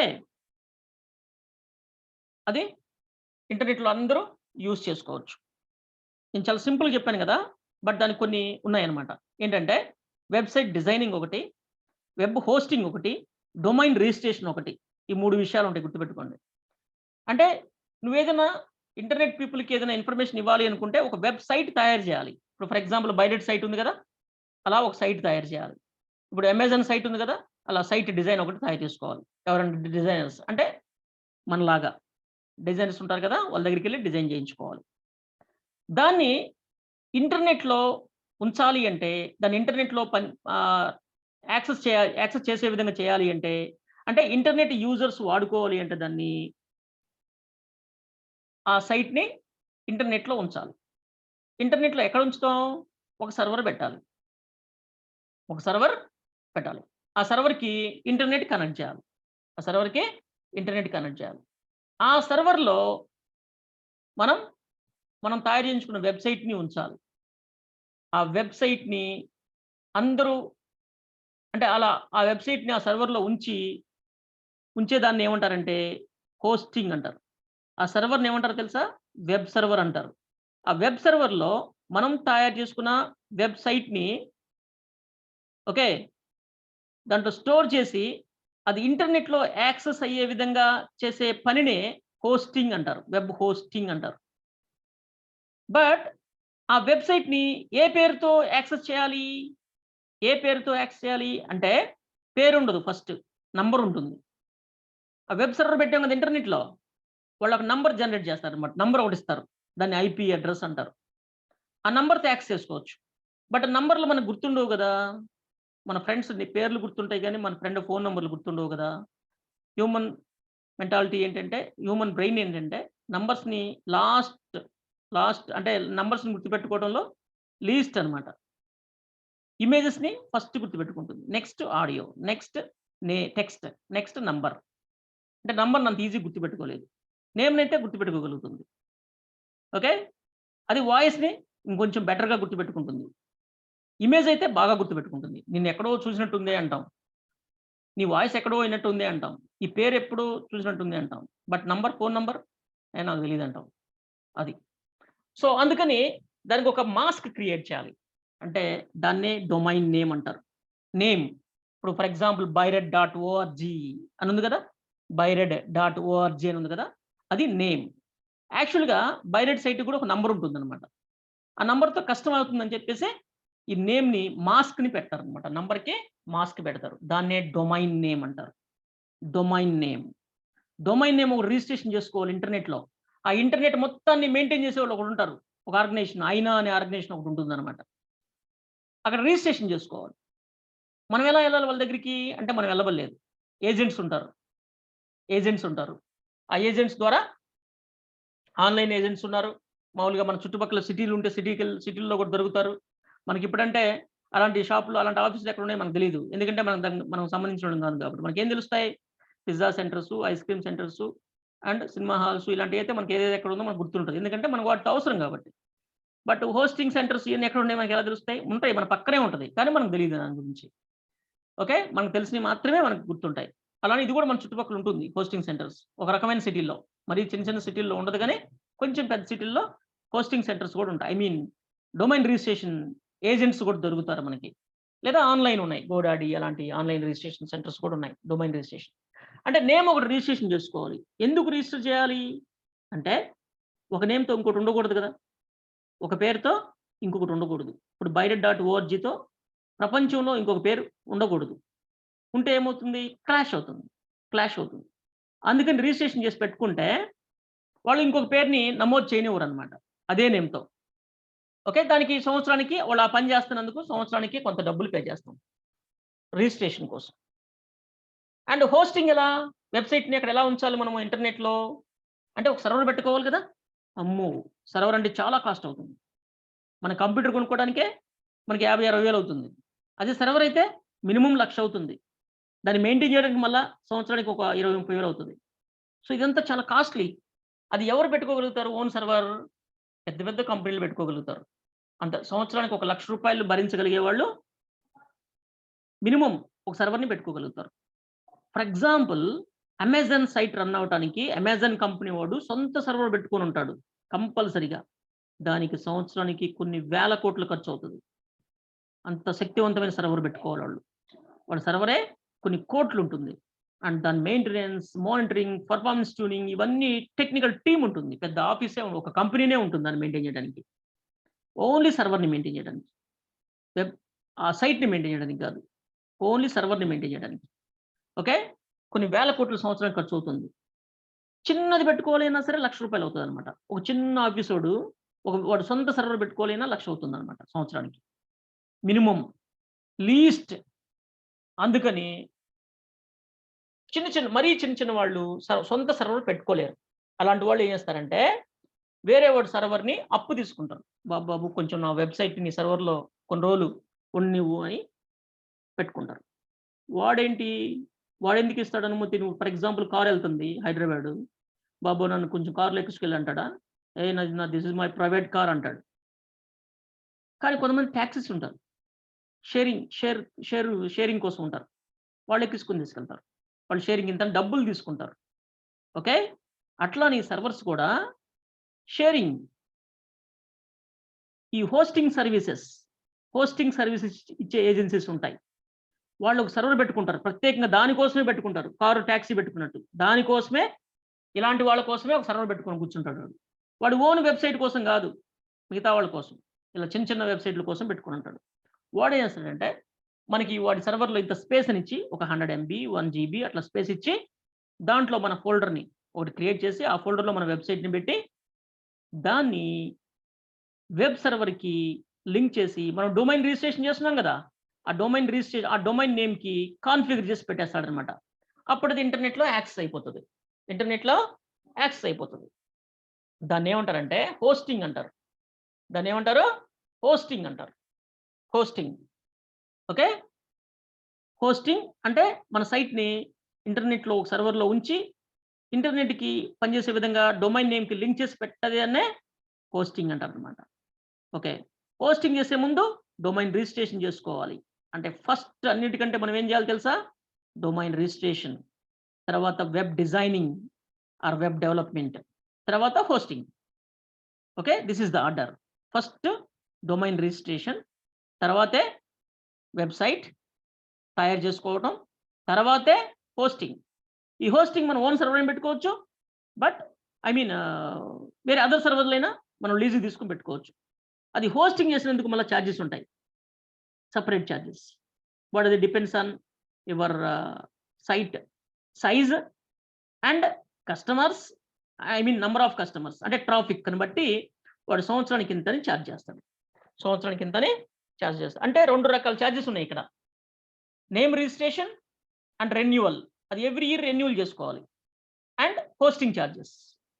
2 రకాల చార్జెస్ పడతాయి. నేమ్ రిజిస్ట్రేషన్ అండ్ రెన్యువల్స్ తక్కువే ఉంటది. రూ. 1000 లోపు ఉంటుంది. రూ. 100 నుంచి రూ. 1000 సైట్ డిపెండ్స్ ఆన్ సైట్ ఉంటది అది గూడా. డొమైన్స్‌లో కూడా తేడాలుంటాయి. అండ్ హోస్టింగ్ అనేది అది గూడా నీకు రూ. 1000 నుంచి నీకు లాక్స్‌లో ఉంది. రూ. 1000 నుంచి లాక్స్‌లో ఉంది. క్రోర్స్‌లో కూడా ఉండొచ్చు. బట్ క్రోర్స్ వాడేం చేస్తాడు? సొంత సర్వర్ పెట్టుకుంటాడు. ఓకే. లాక్స్ వరకు వేరే వాడి సర్వర్ మీద ఆధారపడి చేస్తుంటాడు. మనకెందుకులే ఈ గొడవ అంతా వాడే చూసుకుంటాడని. ఓకే. అది. సో, ఇంటర్నెట్ అంటే వరల్డ్ వైడ్ స్ప్రెడ్ అయ్యి ఉన్న ఒక నెట్వర్క్. దీంట్లో అన్ని సర్వర్సే ఉంటాయి. మనము పబ్లిక్ ఆ ఇంటర్నెట్‌కి కనెక్ట్ అయితే చాలా సర్వీసెస్ మనం ఉపయోగించుకోవచ్చు కదా! ఇంటర్నెట్‌లో చాలా చాలా టెక్నాలజీస్ ఉంటాయి. అన్ని రకాల టెక్నాలజీస్ ఉంటాయి. ఓకే. చాలామంది ఎక్స్‌పర్ట్స్ వాళ్ళ ఎక్స్‌పీరియన్స్ అంతా డాక్యుమెంట్స్ రూపంలో, వెబ్‌సైట్స్ రూపంలో సర్వర్‌లో ఉంచుతారు. ఓకే. యూనివర్సిటీస్ కూడా వాళ్ళు వాళ్ళ స్టూడెంట్ జాయినింగ్ దగ్గర నుంచి స్టూడెంట్ కమ్యూనికేషన్ అంతా కూడా ఇంటర్నెట్‌నే యూజ్ చేసుకుంటున్నారు. అందుకని చెప్పేసి అందరూ ఇంటర్నెట్‌లోనే వాళ్ళ సర్వర్స్ పెట్టి అమెజాన్ వాడు అన్నీ అమ్ముకోవడానికి అమెజాన్ వాడు కూడా నెట్‌లోనే ఇంటర్నెట్‌లోనే ఒక సర్వర్ పెట్టుకున్నాడు. అలా గవర్నమెంట్స్ కూడా ఇంటర్నెట్ ద్వారానే పబ్లిక్‌తో కమ్యూనికేట్ అవుతున్నాయి. పబ్లిక్ సర్వీస్ ఇస్తున్నాయి. ప్రతి ఒక్కరు ఇంటర్నెట్‌లో పబ్లిక్ తోటే ఈళ్ళందరూ కూడా గుర్తుపెట్టుకోండి. వీళ్ళందరికీ టార్గెట్ ఎవరు? పబ్లిక్కే. పబ్లిక్‌కి సర్వీస్ చేయడానికి, పబ్లిక్‌తో బిజినెస్ చేయటానికి, ఓకే. ఇలా పబ్లిక్‌ని ఎంటర్‌టైన్ చేయడానికి ఫ్రీగా లేదా పబ్లిక్ కమర్షియల్‌గా మూవ్ అవ్వటానికి ఇలా రకరకాలుగా అందరూ ఇంటర్నెట్‌లో సర్వర్స్ పెట్టుకొని, ఓకే. వాళ్ళందరూ వాళ్ళ సర్వీసెస్‌ని ఎనేబుల్ చేసుకొని కూర్చొనుంటారు ఇంటర్నెట్‌లో. ఇప్పుడు పబ్లిక్ ఇంటర్నెట్‌కి కనెక్ట్ అవ్వాలి. ఎలా కనెక్ట్ అవ్వాలి పబ్లిక్ ఇంటర్నెట్‌కి? ఒక కంప్యూటర్ కొనుక్కోవాలి. లేదా ఒక ల్యాప్‌టాప్ ఒక మొబైల్ కొనుక్కోవాలి. మొబైల్ ద్వారా కూడా ఇంటర్నెట్‌కి కనెక్ట్ అవ్వచ్చు స్మార్ట్ ఫోన్ తోటి. కొనుక్కొని ఒకడు ఇంటర్నెట్ బయట చైరేసుకొని కూర్చొనుంటాడు. గేట్ ఒకటి పెట్టుకొని. అంటే రూటర్ అంటారు దాన్ని. గేట్‌వే అంటారు. ఎవరు? ఇప్పుడందరూ ఇంతకుముందైతే వేరే వేరే ఉండేవాళ్ళు. ఇప్పుడు ప్రతి టెలికాం వాడు ఇంటర్నెట్ సర్వీస్ ప్రొవైడర్‌గా మారిపోయారు. ఇంటర్నెట్ సర్వీస్ ప్రొవైడర్స్ అంటారు. ఐఎస్‌పి అంటారు. ఐఎస్‌పి ఎయిర్‌టెల్, జియో, బిఎస్ఎన్ఎల్ అందరూ ఇంటర్నెట్ ఇస్తున్నారు కదా! ప్రెజెంట్. ఇంటర్నెట్ కనెక్షన్ ఇస్తున్నారు. వీళ్ళు కాకుండా బీమ్, యాక్ట్ యాక్ట్ ఉంది. యాక్ట్ కంపెనీ వాడు టెలికాం కంపెనీనే. కానీ వాడు ఓన్లీ ఇంటర్నెట్ సర్వీసే ఇస్తాడు. వేరే అదర్ సర్వీసెస్ ఇవ్వడు. యాక్ట్. ఆహ్, ఇంకా చాలా ఉన్నాయి. టికోనా అని చాలా కంపెనీలున్నాయి. పైనీర్ అని, మైగురు అని ఇలా చాలా చిన్న చిన్న కంపెనీలున్నాయి. పెద్ద పెద్ద యాక్ట్ లాంటి పెద్ద కంపెనీలు ఉన్నాయి. ఓన్లీ ఇంటర్నెట్ ఇచ్చేవి. ఇవి కాకుండా టెలికాం వేరే మొబైల్ ఆపరేటర్స్ వీళ్ళు కూడా ఇంటర్నెట్ ఇస్తుంటారు. వీళ్ళందరిని ఏమంటారంటే ఐఎస్‌పి అంటారు. ఇంటర్నెట్ సర్వీస్ ప్రొవైడర్ అంటారు. వీళ్ళందరూ ఇంటర్నెట్‌కి కనెక్ట్ అవ్వడానికి నీకు హెల్ప్ చేస్తారనమాట. కనెక్షన్ ప్రొవైడ్ చేస్తారు. వాళ్ళు లీజ్ ఇంతని తీసుకుంటారు. నెలకింత, జీబీకింత అని తీసుకుంటారు. అది వేరే విషయం. ఓకే. అది మరీ దందా అనమాట అది. ఓకే. వాళ్ళ ద్వారా నువ్వు ఇంటర్నెట్‌కి కనెక్ట్ అయ్యి, వాళ్ళిచ్చిన డొమైన్ నేమ్ www.byret.org అని కొడితే, అప్పుడు నీ కంప్యూటర్ ఇంటర్నెట్‌కి కనెక్ట్ అయ్యి, ఇంటర్నెట్‌లో ఉన్న బైరెట్ సైట్‌కి వెళ్లి, ఆ సైట్‌లో ఉన్న ఆ పేజీ నీకు యాక్సెస్ అవ్వడం జరుగుతుందనమాట. ఓకే. సో, ఆ విధంగా ఇంటర్నెట్ అనేది పనిచేస్తుంది. ఓకే. బాగుంది. ఇంటర్నెట్ అంటే అదొక ఇన్‌ఫ్రాస్ట్రక్చర్ అనమాట అది. అది ఓన్లీ కనెక్టివిటీ. సర్వర్స్ మధ్య కనెక్టివిటీ అండ్ క్లయింట్ అండ్ సర్వర్‌కి మధ్య కనెక్షన్ ప్రొవైడ్ చేయడం కోసం. క్లయింట్ అండ్ సర్వర్‌కి మధ్య కనెక్షన్ ప్రొవైడ్ చేయడం కోసం. ఇదంతా మీకొక విషయం తెలుసా ఇక్కడ? ఇదంతా భూమి మీదే మనము సర్వర్స్ ఇవన్నీ పెట్టుంటాయి. ఓకే. ఈ కనెక్షన్స్ ఇవన్నీ ఫైబర్ కనెక్షన్స్ ఉంటాయి. తెలుసా మీకు? మీకు తెలుసో తెలీదో? సముద్రాల్లో కేబుల్స్ ఉంటాయి. ఒక కంట్రీకి ఇంకొక కంట్రీకి ఇంటర్నెట్ కనెక్షన్. ఫైబర్ కేబుల్స్ ఉంటాయి. పెద్ద పెద్ద సబ్‌మెరైన్ నెట్వర్క్ అంటారు దాన్ని. ఈ విధంగా కనెక్ట్ అయ్యి ఉంటాయి. బట్ దీంతో ప్రాబ్లమ్స్ ఉన్నాయని చెప్పేసి కొంతమంది ఇప్పుడేం చేస్తున్నారో తెలుసా? కొన్ని వేల శాటిలైట్స్‌ని పెట్టి ఇంటర్నెట్ ఇవ్వాలనుకుంటున్నారు. ఇప్పుడు ఫ్యూచర్‌లో మనకి ఇంటర్నెట్ యాక్సెస్ చేయాలి అంటే కేబుల్‌తో పని లేదింకా. ఓన్లీ డీటీహెచ్ చిన్న చిన్న ఇవి ఉంటాయి కదా! బా బుట్టలు లాంటివి. ఓకే. యాంటెనాలు ఉన్నాయి గదా! అలాంటి యాంటెనాలతో ఇంటర్నెట్ వస్తుంది ఫ్యూచర్‌లో. ఓకే. ఫ్యూచర్‌లో మనకు అలాంటి ఇంటర్నెట్ వస్తది త్వరలో. ఫైబర్ కేబుల్స్ వీటితో కాకుండా. కాకపోతే కొంచెం కాస్ట్‌లీ ఉంటది. స్టార్టింగ్ స్టేజ్‌లో. అందరూ తీసుకోపోవచ్చు. కాపోతే ఎనీ టైమ్ ఎక్కడైనా సరే ఇంటర్నెట్ యాక్సెస్ చేసుకోవచ్చు. అడవుల్లో గూడా ఇంటర్నెట్ యాక్సెస్ చేసుకోవచ్చు. ఆ సర్వీస్ కనుకుంటే. కేబుల్‌తో పని లేకుండా. ఓకే. గుడ్. బావుంది. ఇంటర్నెట్ అంటే అర్థమైంది. But what about web? World wide web అంటే ఏంటి? ఇది మీకు అర్థమయ్యేటట్టు సింపుల్‌గా విత్ ఎగ్జాంపుల్స్‌తో చెప్తా నేనిప్పుడు మీకు. ఓకే. ఇక్కడ ఒక ఎగ్జాంపుల్ ఉంది మీకోసం. ఇది ఒక సిటీ. ఓకే. ఈ సిటీలో పబ్లిక్ ఉంటారు. కొన్ని లక్షల్లో, కోట్లలో ఉండొచ్చు. వీళ్ళకి ఎన్నో అవసరాలుంటాయి. ఫుడ్ కాడ్నుంచి బట్టలు ఇవన్నీ షాపింగ్ వెళ్ళాలి. వాళ్ళ అవసరాలు ఎన్నో ఉంటాయి. సో, వాటన్నిటికి షాపుల దగ్గరికి వెళ్ళాలి. ఇవన్నీ షాపింగ్ మాల్స్. ఇవన్నీ షాపింగ్ మాల్స్ ఉన్నాయనుకోండి. ఇవన్నీ షాపింగ్ మాల్స్. ఈ షాపింగ్ మాల్స్‌లో ఈ పబ్లిక్ అవసరమైన థింగ్స్ అన్నీ ఇక్కడున్నాయి. ఓకే. సో, వీళ్ళు వీటిని యాక్సెస్ చేయాలి అంటే ఈ రోడ్ నెట్వర్క్ ఉండాలి. ఈ రోడ్స్ ఉంటేనే వీళ్ళు వీటిని యాక్సెస్ చేసుకోగలుగుతారు. సేమ్ ఇక్కడ కూడా ఈ రోడ్స్ అనేవి ఇంటర్నెట్ అయితే, ఈ వెబ్ అనేది ఇవి ఈ షాపింగ్ మాల్స్ లాంటివి వెబ్ అయితే వరల్డ్ వైడ్ వెబ్ అయితే ఇవన్నీ రీసోర్సెస్ అయితే ఓకే. సో వాటిని పబ్లిక్ యాక్సెస్ చేసుకోవడం కోసం ఉపయోగపడేదే ఇంటర్నెట్. ఓకే. ఇక్కడ వెబ్‌ని, ఇంటర్నెట్‌ని విడదీయడానికి లేదు. ఇంటర్నెట్ లేకపోతే వెబ్బే లేదు. వెబ్ లేకపోతే ఇంటర్నెట్ వల్ల ఉపయోగం లేదు. ఇంటర్నెట్ వల్ల ఉపయోగం లేదు. ఇప్పుడు షాపింగ్ మాల్స్ అన్నీ ఉన్నాయి. ఈ రోడ్‌తో ఉపయోగం ఏముంది? ఏం లేదు. ఓకే. ఇంటర్నెట్‌లో రిసోర్సెస్‌ని స్టోర్ చేసుకొని ఉండి పబ్లిక్‌కి సె సెండ్ చేయగలిగే సెండ్ చేయడానికి ఉపయోగపడేదాన్నే వెబ్ అంటారిక్కడ. వెబ్. World wide web. అంటే నెట్వర్క్‌లో ఉన్న ఇంటర్నెట్‌లో ఉన్న సర్వర్ ఉంది గదా! ఆ సర్వర్ రిసోర్సెస్ ఉన్నాయి గదా! దాన్నే మనం వరల్డ్ వైడ్ వెబ్ అంటాం. వరల్డ్ వైడ్ వెబ్ అంటాం. ఇక్కడ మనము వెబ్‌సైట్‌కి డబ్ల్యూడబ్ల్యూడబ్ల్యూ అంటాం గదా! అది ఊరికే అలా పెడతారు అంతే. వరల్డ్ వైడ్ వెబ్ అని. అది ఇవ్వకపోయినా అది లేకుండా కూడా వెబ్ డొమైన్స్ ఉంటాయి. అది ఊరికే అలియాస్ నేమ్ లాగా అలా పెట్టేస్తారు అంతే. డబ్ల్యూడబ్ల్యూడబ్ల్యూ అని. అది లేకుండా కూడా మనకి వెబ్‌సైట్స్ ఉంటాయి. ఓకే. అది మనకి సింపుల్‌గా మీకు చెప్పాలి అంటే ఓకే. వరల్డ్ వైడ్ వెబ్‌కి అండ్ ఇంటర్నెట్‌కి ఉన్న డిఫరెన్స్. ఓకే. ఇక్కడ మనకి ఇంకొకటి క్లారిటీ. ఇంటర్నెట్ అనేది సర్వర్ క్లయింట్ టెక్నాలజీతో పనిచేస్తుంది.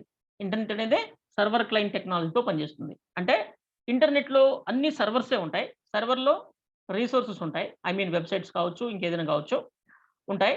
వాటిని యూజర్స్ దానికి ఇంటర్నెట్‌కి కనెక్ట్ అయ్యి యాక్సెస్ చేసుకుంటారు. అంటే యూజర్స్‌ని ఏమంటారంటే క్లయింట్స్ అంటారు.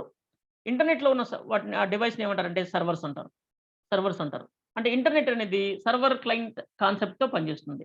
సర్వర్ క్లయింట్ కాన్సెప్ట్‌తో పనిచేస్తుంది. సింపుల్‌గా చెప్పాలి అంటే okay. Which is send the data. Server అంటే which is send the data. అంటే డేటాని సెండ్ చేయగలిగే దాన్నే మనము సర్వర్ అంటాం. ఓకే. ఎవరికి? క్లయింట్స్‌కి. Which is receive the data from the సర్వర్స్‌ని క్లయింట్ అంటాం. ఓకే. సర్వర్ నుంచి డేటాని రిసీవ్ చేసుకోగలిగిన వాటిని క్లయింట్ అంటారు. క్లయింట్‌కి సర్వర్స్‌ని డేటాని సెండ్ చేసేదాన్నే సర్వర్ అంటారు. ఇక్కడ సర్వర్స్ రకరకాలుంటాయి. వెబ్ సర్వర్ అని, మెయిల్ సర్వర్ అని, డేటా సర్వర్ అని, అప్లికేషన్ సర్వర్స్ అని చెప్పేసి ఓకే. అది ఏదైతే సర్వ్ చేస్తుందో దాన్ని ఆ సర్వర్ అంటారు. మెయిల్స్ సర్వ్ చేస్తే mail server. For example Gmail, Hotmail, outlook and Yahoo mail ఇవన్నీ మెయిల్ సర్వర్స్. ఓకే. ఇలా రకరకాల సర్వర్స్ ఉంటాయి. క్లయింట్స్ రిక్వెస్ట్ చేస్తారు సర్వర్‌కి. సర్వర్ రెస్పాండ్ అవుతుంది. సర్వర్ రెస్పాండ్ అవుతుంది. సో, క్లయింట్స్ అంటే రకరకాల యూజర్స్ యూజ్ చేసే డివైస్‌ని క్లయింట్స్ అంటారు. లేదా క్లయింట్ డివైస్ అంటారు. ఈ క్లయింట్ డివైస్‌లో ఏదైనా అయ్యుండొచ్చు. I mean computer applications support చేసే ఏదైనా అనొచ్చు. ల్యాప్‌టాప్ కావచ్చు, డెస్క్‌టాప్ కావచ్చు, మొబైల్ కావచ్చు, ట్యాబ్ కావచ్చు, టీవీ కావచ్చు. ఈ రోజుల్లో టీవీలు కూడా స్మార్టే. ఓకే. స్మార్ట్ అంటే ఏంటంటే గుర్తుపెట్టుకోండి. స్మార్ట్ ఫోన్స్ అంటారు. స్మార్ట్ టీవీ అంటారు. ఆ! అన్ని స్మార్ట్ అని ఎందుకంటారంటే ఇది దాని పని చేయడమే కాకుండా కంప్యూటర్ అప్లికేషన్స్ కూడా అంటే కంప్యూటర్ అప్లికేషన్స్ మీన్స్ ఇంటెలిజెన్స్‌తో ఉంటుంది కొంచెం. ఓకే. ఆ కంప్యూటర్ అప్లికేషన్స్‌తో కూడా పనిచేసే దాన్నే మనం స్మార్ట్ అనే పదాన్ని వాడతాం. ఇప్పుడు మనకి ఫోన్ ఉంది. ఫోన్ పనేంటి? కాల్స్, మెసేజ్‌లు. దాంతో పాటు ఇంకా మిగతావి ఈమెయిల్సు, ఇమేజెసు, వీడియోసు ఇలాంటి పనులన్నీ చేస్తుంది కాబట్టి దాన్ని స్మార్ట్ ఫోన్ అన్నారు. అంటే computer applications and mobile applications 2 చేస్తుంది కాబట్టి దాన్ని స్మార్ట్ ఫోన్ అన్నారు. అదనే స్మార్ట్ టీవీ కూడా ఉంటుంది. ఓకే. అది. So, server and client technology అంటే మనకిది. ఓకే. సో, ఇక్కడ అప్లికేషన్స్‌కి మనకి front end and back end అని 2 పార్ట్స్ ఉంటాయి. ఇప్పుడు అమెజాన్ సైట్‌కి గాని దేనికైనా సరే. మనం ప్రెజెంట్ నేర్చుకోబోతుంది front end technologies. Front end ఒక అప్లికేషన్ సంబంధించిన ఫ్రంట్ ఎండ్. ఆ అప్లికేషన్ పూర్తవ్వాలి అంటే బ్యాక్ ఎండ్ కూడా ఉండాలి. బట్ అన్నిటికి కాదు. కొన్నిటికే గుర్తుపెట్టుకోండి. అన్నిటికి కాదు. కొన్నిటికే. మనం ఇంతకుముందు చూసిన 2 సైట్‌లు కూడా బ్యాక్ ఎండ్ ఉంది. 2 సైట్స్‌కి బ్యాక్ ఎండ్ ఉంది. ఇంతకుముందు మనం చూసిన 2 సైట్స్‌కి బ్యాక్ ఎండ్ ఉంది. అంటే ఇప్పుడు అమెజాన్ సైట్ ఇది ఫ్రంట్ ఎండ్. దీనికి బ్యాక్ ఎండ్ కూడా ఉంది. అంటే దీనికి సర్వర్ ఉంది. సర్వర్ నుంచే డేటా అంతా వస్తుంది మనం క్లిక్ చేసినప్పుడు. డైనమిక్‌గా అప్‌డేట్ అవుతూ ఉంటుంది. డైనమిక్‌గా. ఓకే. కొన్ని సైట్స్ ఉన్నాయి. ఆ డేటా మారదు. వాటికి బ్యాక్ ఎండ్ ఉండదు. ఫర్ ఎగ్జాంపుల్ చెప్పాలంటే మనదే సైట్ తీసుకుందాం బైరెడ్. ఓకే. baired.org. బట్ మన సైట్‌కి బ్యాక్ ఎండ్ కూడా ఉంది. బట్ నేను కొంచెం మార్చి చెప్తాను ఇప్పుడు నేను మీకు. ఓకే. సో లేట్ అయ్యేటట్టుంది. ఓకే. ఇప్పుడు ఈ సైట్ ఉంది. సో ఈ కంటెంట్ అంతా మారదు ఇంక. ఫిక్స్‌డ్ ఇది. సేమ్ ఈ కంటెంట్‌ని మెయింటైన్ చేయడం కోసం మనకు సర్వర్ అవసరం లేదు. ఐ మీన్ బ్యాక్ ఎండ్ అవసరం లేదు. కానీ కొన్ని operations like online applications. Okay. Online applications. దీనికి బ్యాక్ ఎండ్ ఉండాలి. కంపల్సరీగా. ఎందుకంటే మనం ఎక్కడైనా డేటా ఎంటర్ చేసి సబ్మిట్ కొట్టామంటే, అది సర్వర్‌కి వెళ్ళాలి డేటా. అంటే సర్వర్‌లో సంథింగ్ దీనికోసం పనిచేయాలి. అంటే బ్యాక్ ఎండ్ సపోర్ట్ అవసరం. ఓకే. అంటే ఈ పేజీ కోసం మాత్రమే బ్యాక్ ఎండ్ అవసరం మనకి. మిగతా దేనికోసం బ్యాక్ ఎండ్ మిగతా పేజీలకి బ్యాక్ ఎండ్ అవసరం లేదు. ఓకే. బ్యాక్ ఎండ్ సపోర్ట్ లేకుండా కూడా మనం వెబ్‌సైట్స్ తయారు చేసుకోవచ్చు. బట్ వెబ్ అప్లికేషన్స్ తయారు చేయలేం. ఓన్లీ మనం వెబ్‌సైట్స్‌ని తయారు చేసుకోవచ్చు కానీ స్టాటిక్ సైట్స్‌ని తయారు చేసుకోవచ్చు కానీ వెబ్ అప్లికేషన్స్‌ని మాత్రం తయారు చేయలేం. వెబ్ అప్లికేషన్‌కి సమ్ బ్యాక్ ఎండ్ కూడా అవసరం ఉంటుంది. ఓకే. సో బ్యాక్ ఎండ్ కూడా అవసరం ఉంటుంది. గుర్తుపెట్టుకోండి అది. That is very, very important. Okay. So కొన్ని సైట్స్‌కి బ్యాక్ ఎండ్ ఉంటుంది. కొన్ని సైట్స్‌కి బ్యాక్ ఎండ్ అవసరం ఉండదు. Okay.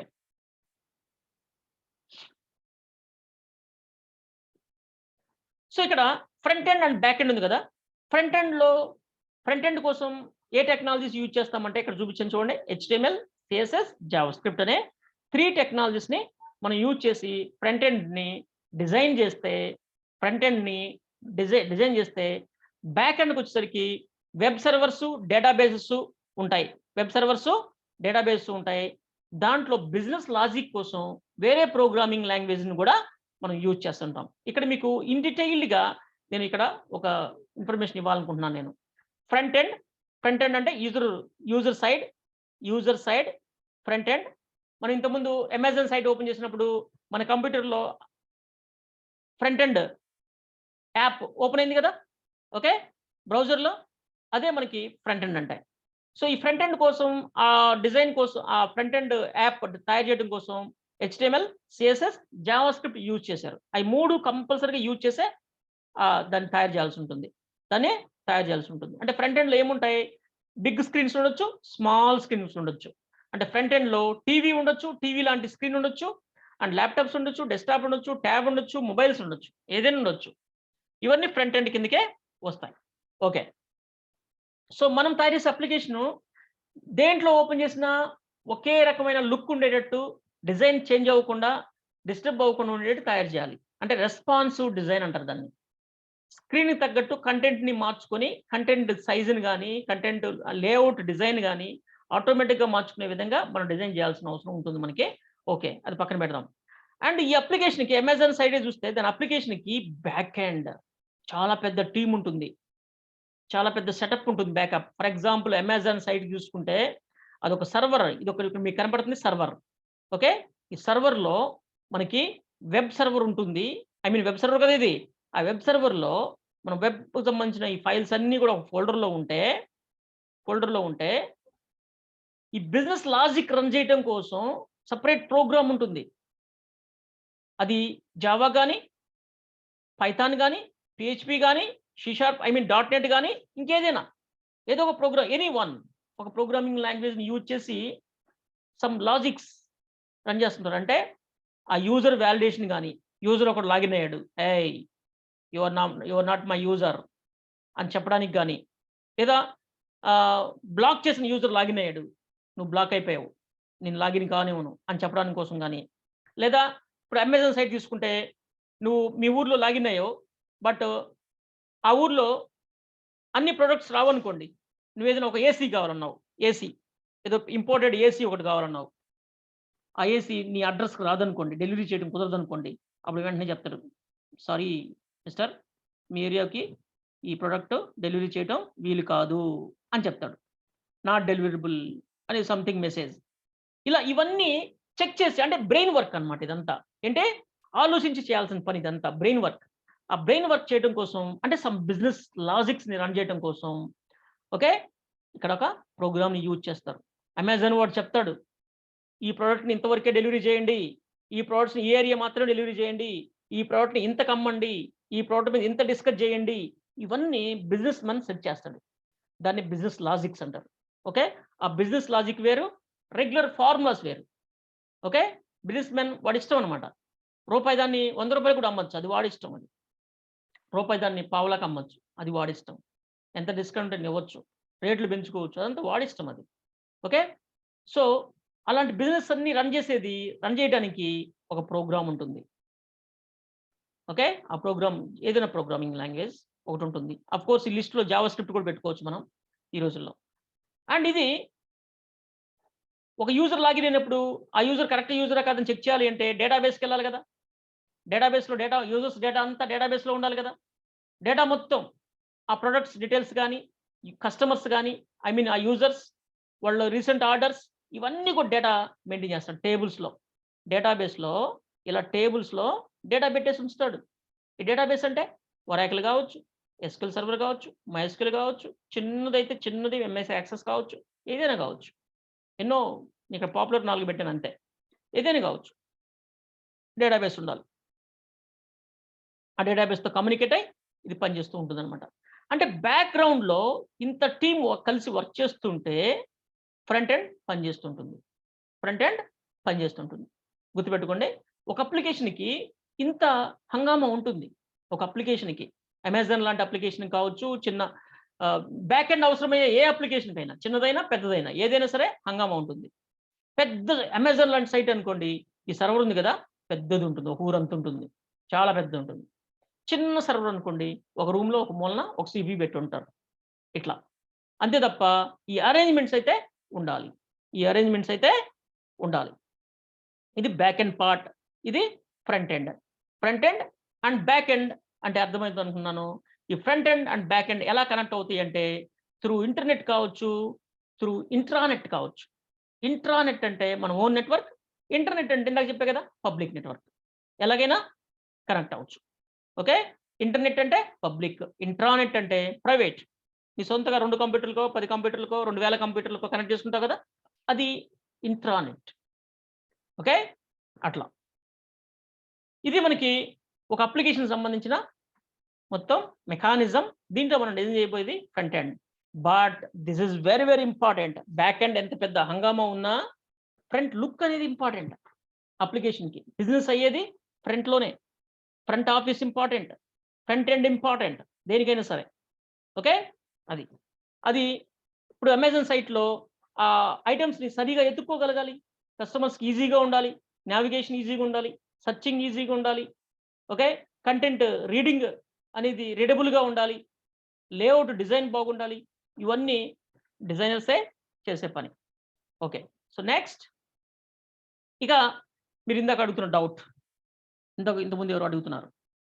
Web designer versus web developer. Web designing అంటే ఏంటి? వెబ్ డెవలప్‌మెంట్ అంటే ఏంటి? వెబ్ డిజైనర్ పనేంటి? వెబ్ డెవలపర్ పనేంటి? ఇక్కడ 2 థింగ్స్ ఉన్నాయి. Difference between web designing and web development. దీన్నే difference between web designer, web developer కూడా అనొచ్చు. వెబ్ డిజైనర్ ఏం చేస్తాడు సింపుల్‌గా లుక్ అండ్ ఫీల్ అంతే. టెక్నాలజీస్ ఏం వాడతాడు? HTML, CSS, JavaScript. ఇంకా అతని రోల్స్ ఏంటి? Colour scheme, colours setting and graphic designing. Okay. Information ఎలా ఫ్లో అవుతుంది? ఓకే. ఐ మీన్ నావిగేషన్ గాని ఇవన్నీ కూడా. అండ్ యూజర్ ఎక్స్‌పీరియన్స్ ఏ విధంగా ఉంటుంది ఆ సైట్‌లో? యూజర్ ఎక్స్‌పీరియన్స్ బెటర్‌గా ఉండాలి గదా! యూజర్‌కి కరెక్ట్‌గా ఉండాలి. వీటి గురించి వర్క్ చేస్తాడు. దీన్నేమంటారంటే రైట్ బ్రెయిన్డ్. అంటే రైట్ బ్రెయిన్, లెఫ్ట్ బ్రెయిన్ 2 ఉంటాయి. గుర్తుపెట్టుకోండి. నువ్వు ఓవర్ థింక్ చేసావంటే లెఫ్ట్ బ్రెయిన్ స్ట్రెయిన్ అవుతది. Left brain. లెఫ్ట్ సైడ్ నీకు పెయినొస్తది.